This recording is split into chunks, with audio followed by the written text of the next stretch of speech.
Hi viewers, welcome to Aadhi's kitchen. பாருங்கள், இந்த மொறுமொறுப்பான protein dosa எப்படி பண்ணலாம் அப்படிங்கிறத நம்ம பார்த்துடலாம். அதுக்கு ஒரு பவுலில் 1 கப் கருப்பு கொண்ட கடலை, 1/2 கப் உளுந்து, கொஞ்சமாக வெந்தயம் சேர்த்துக்கலாம்.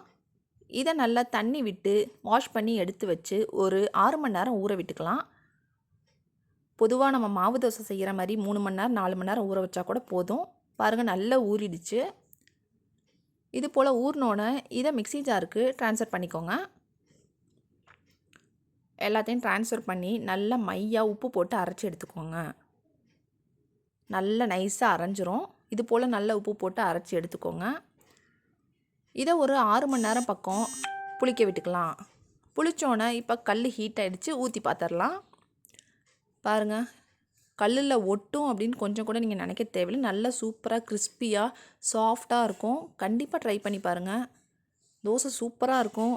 தோசை ப்ரௌனாக வருதுன்னு நினச்சிங்கன்னா நீங்கள் வெந்தயத்தை கட் பண்ணிடலாம்.